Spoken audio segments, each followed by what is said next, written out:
Live from WTVO Rockford and your home team, Eyewitness News at 5 starts now.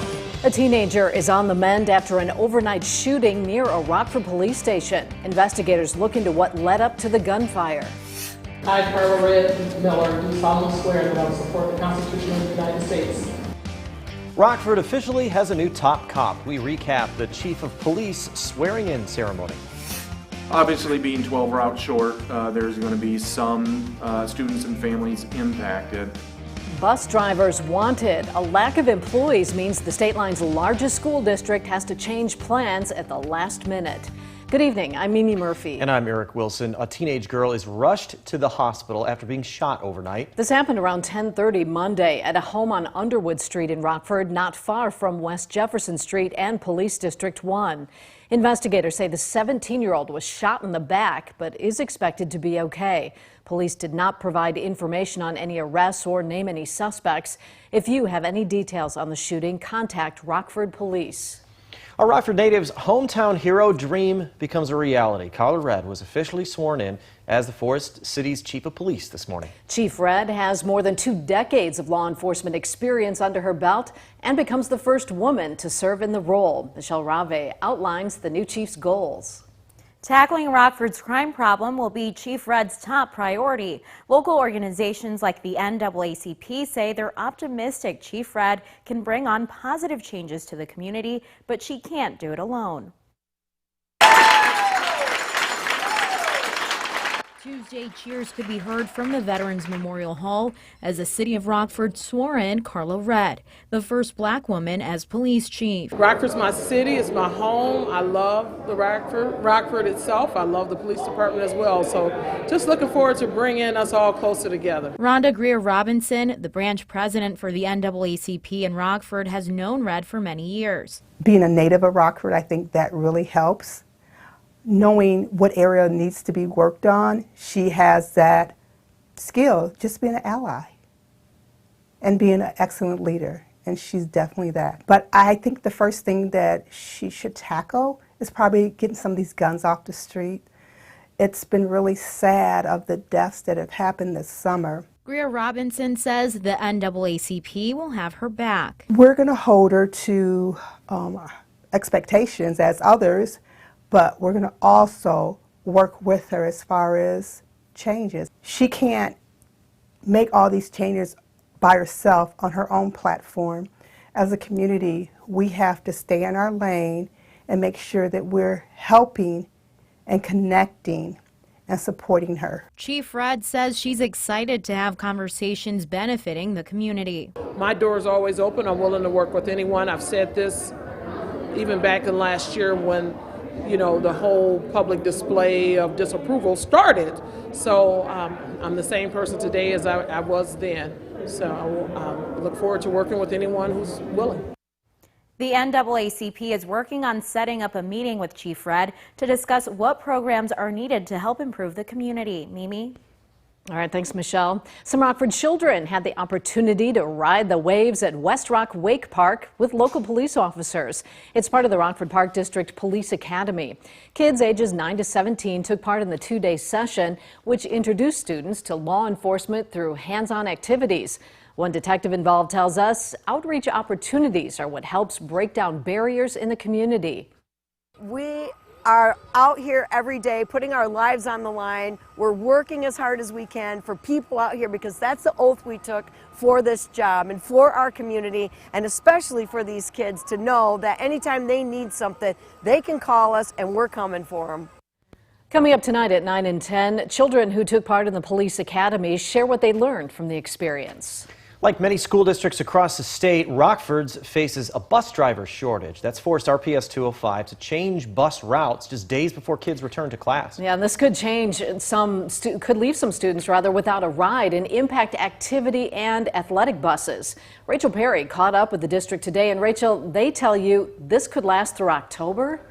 That's right, Mimi, Eric. School starts on Thursday, and some buses may not show up since the district is still short a dozen drivers. We understand this is going to have a negative impact on our students and our families. Your kid could miss the bus this year, but it won't be their fault. In short, we don't have enough bus drivers to cover the 160 routes that we have to start the school year. Michael Phillips is the Chief Operations Officer for Rockford Public Schools. He tells me just days before classes start, they're short 12 drivers. We realize this is not an ideal situation.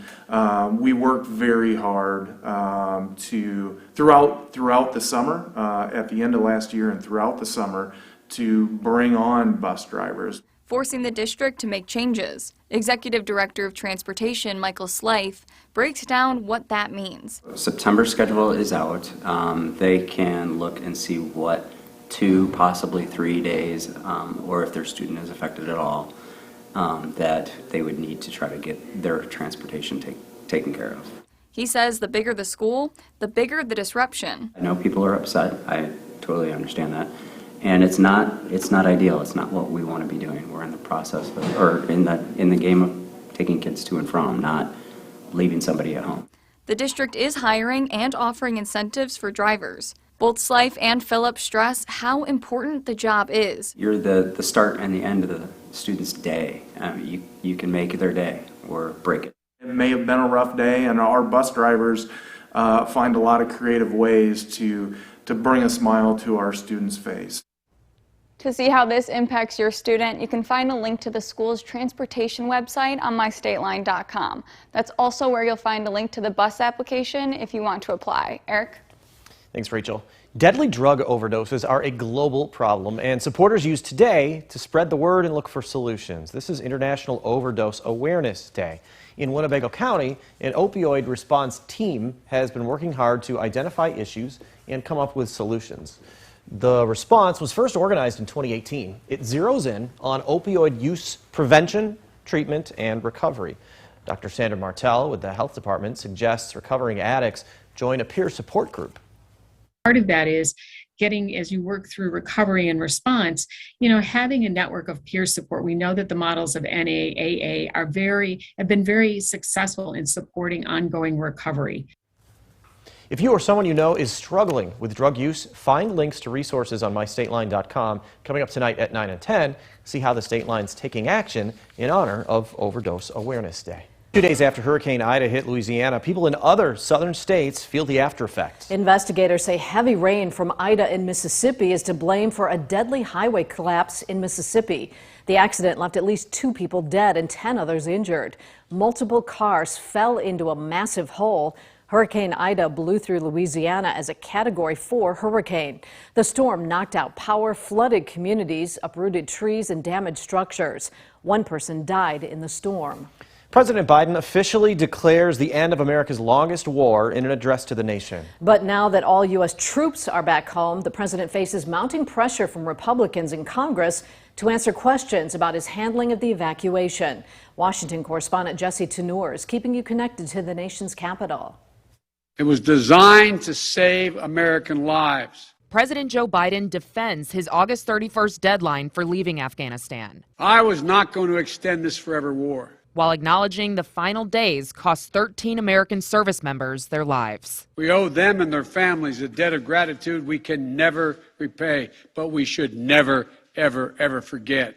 President Biden stresses their sacrifices helped evacuate more than 120,000 people from the Kabul airport, including about 6,000 Americans. The bottom line, 90% of Americans in Afghanistan who wanted to leave were able to leave. But Republicans, like Arkansas Congressman Rick Crawford, want to know exactly how many are still there. Simple math would dictate that there's still several hundred, if not thousands, left behind, and that's just unacceptable. And Tennessee Congressman Mark Green, who served in Afghanistan, says leaving like this sends the wrong message to the rest of the world. You sure as heck can't abandon Americans in a war zone and expect our enemies to respect us. That's why many, like Alabama Senator Tommy Tuberville, are pressing the administration to answer questions. Find out why in the world we did it the way we did it. And others, including Louisiana Congressman Clay Higgins, are calling on President Biden to resign. We expect performance, and performance right now for President Biden calls for him to step down.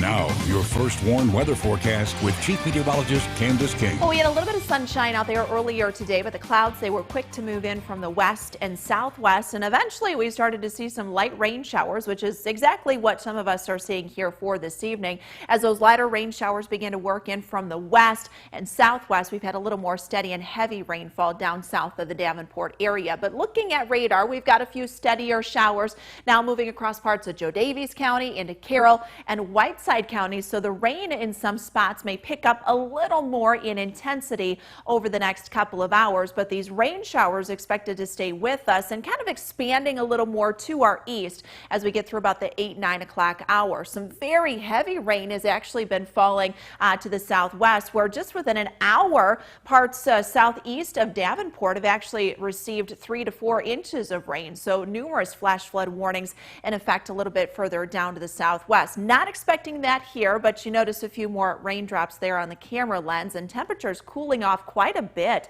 as the rain and the cloud cover moved in the 60s back out in Galena. We've dropped down to 76 here in Rockford, still at 81 in Rochelle. Our weather watcher number 79 for Ken and Belvedere. Some light rain coming down for Ben in South Beloit, 75, and 82 the last hour for Bob here in Rockford. We'll see those rain showers. They will continue. A live look with a Mercial Skytrack camera now out in Freeport at the Park Hills Golf Course. Rain has been coming down here for the last couple of hours. For the most part, it has been light, but again, a few places may see that rain start to pick up a little bit more in intensity over the next couple of hours. It's not really going to amount to much, but it'll slow you down a little bit and cool you off here as we do go through this evening. Notice Futurecast hangs on to those showers a little off on some of the rain that we're currently seeing.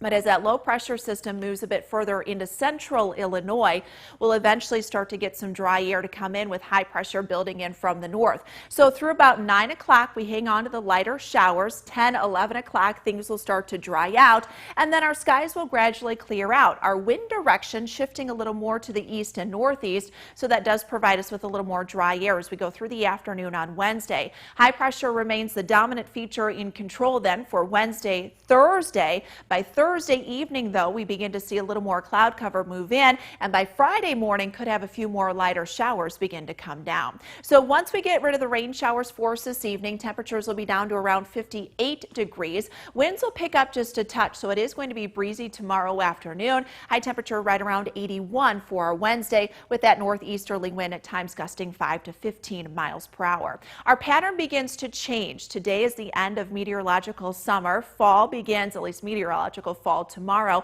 and we might start to feel a little more like that in the days to come. Now through the weekend, we actually have a ridge of high pressure moving in. Our jet stream winds come in more from the west, so that keeps us fairly near average going into the weekend. But by early next week, we get this dip in the jet stream, so we start to see that cooler air filter in, and that could give us a higher probability for below average temperatures as we get through at least the first, maybe even second week there of September. Below average with regards to precipitation. So outside of some of the showers we see today, and then again Friday morning, Friday evening, big contrast too from this Friday night to last Friday night with those temperatures. I did knock those numbers down, guys, for Friday and Saturday with the rain, and then in the 70s into next week.